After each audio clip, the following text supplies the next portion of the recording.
എനിക്ക് ഒളിച്ചു കച്ചവടമൊന്നുമില്ല. ഞാൻ BJP കഴിഞ്ഞ് ജനുവരി 31 BJP മെമ്പറിന് കൊടുത്തു. അതിനുശേഷം ദൈവം സാക്ഷി ഒരു സ്ഥാനം വേണമെന്ന് ഞാൻ പറഞ്ഞിട്ടില്ല. ഇവിടെ പത്തനംതിട്ട ജില്ലയിൽ എന്നെ പരിഗണിക്കുന്നുവെന്ന് BJPയുടെ നേതൃത്വം പറഞ്ഞ് എനിക്കറിയത്തുള്ളൂ. ഞാൻ സ്ഥാനാർത്ഥിയാണെന്ന് സത്യമായിട്ട് എനിക്കറിയത്തില്ല. എനിക്കറിയില്ല, എന്നെ വിശ്വസിക്കും. ഞാൻ സ്ഥാനാർത്ഥിയാണെന്ന് എനിക്കറിയില്ല. ആണെങ്കിൽ പാർട്ടി നിർദ്ദേശം പറഞ്ഞ് ഞാൻ മത്സരിക്കും.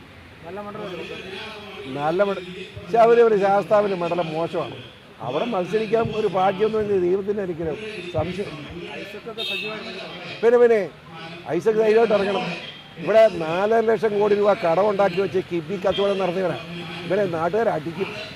വോട്ട് ചെയ്യാൻ ചോദിച്ചാൽ വോട്ട് ചോദിച്ചാൽ ഐസക് ആലപ്പുഴക്കാരൻ പത്തനംതിട്ട വരുന്നത്. ആലപ്പുഴക്കാരൻ ഐസക് ഈ രാജ്യത്തെ കുട്ടിച്ചോറാക്കി ഏറ്റവും വലിയ കടക്കടയിലാക്കിയ ഐസക്കല്ലേ. കിഡ്നി എന്ന് പറഞ്ഞ് ഇടപാട് തന്നെ കൊള്ളയാണ്. അതിൻ്റെ ആളാരാ? ഐസക് ഉണ്ടാക്കിയ കിഡ്നി ഇങ്ങോട്ട് വന്നേക്കട്ടെ, ഞാൻ ജയിപ്പിൽ തരാം. അതൊക്കെ പത്തനംതിട്ടക്കാരൻ മടുത്ത ഒരു കേസ് കേട്ടാ. അതന്നെ അയാൾ ഈ പറഞ്ഞു തരാം. അയാളുടെ അനിയൻ ഇലക്ഷൻ ആയില്ല, അതുകൊണ്ടാണ്. അനിയൻ പൂഞ്ഞാർ സർവീസ് ബാങ്കിൻ്റെ സെക്രട്ടറിയാണ്. ഒരു ദിവസം ഓഡിറ്റ് ചെയ്യുമ്പോൾ 8.5 കോടി രൂപ അയാൾ കാണുന്നില്ല. അയാളെ ഡിസ്മിസ് ചെയ്തു. അത് കഴിഞ്ഞപ്പോൾ അയാളുടെ ചേട്ടനുണ്ടായിരുന്നു, ഈ ആൻഡോണി. അയാൾ 3 ബാങ്കിൻ്റെ പ്രസിഡൻ്റായിരുന്നു. അയാൾ ഒരു ദിവസം മരിച്ചു. ഇതെങ്ങനെ മരിച്ചെന്ന് ആർക്കും അറിയാം. പല ആരോപണമുണ്ട്, ഞാൻ അതിലേക്ക് കിടക്കുന്നില്ല.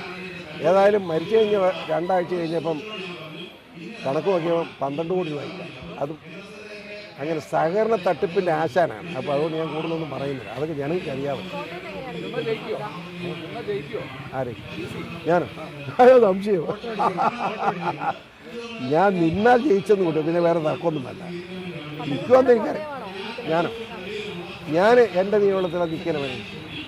കോട്ടയം എൻ്റെ നിയമമുള്ളതല്ല. ഞാൻ പൂഞ്ഞാറുകാരനാണ്. പൂഞ്ഞാറ് പത്തനംതിട്ട പാർലമെൻറ്റ് സീറ്റിലാണ്. അവിടെ നിൽക്കുകയുള്ളൂ. അല്ല, ഞാൻ നിൽക്കില്ല.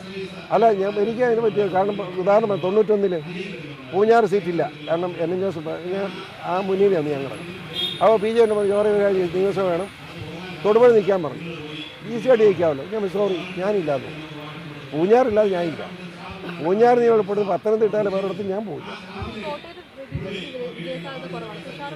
എനിക്കറിയില്ല, ഞാൻ അതിനൊന്നും ചർച്ചയ്ക്ക് ഞാനില്ല. കോട്ടയത്ത് വളരെ വിജയസാധ്യതയുള്ള സീറ്റാണ്. BJP ഒറ്റക്കെട്ടായി ഇറങ്ങിയാൽ ആരാണെനിക്കറിയില്ല. BJPക്ക് വളരെ നിർണായകമായ വോട്ടുള്ള സ്ഥലമാണ്. ജയിക്കാൻ പറ്റുന്നതിൻ്റെ വിചാരം. അതായത് ഇപ്പോഴത്തെ പാലാ നിയോജകമണ്ഡലത്തിൽ 8 പഞ്ചായത്ത് നിർണായകമായ ഭൂരിപക്ഷം എനിക്ക് ഉള്ളത്.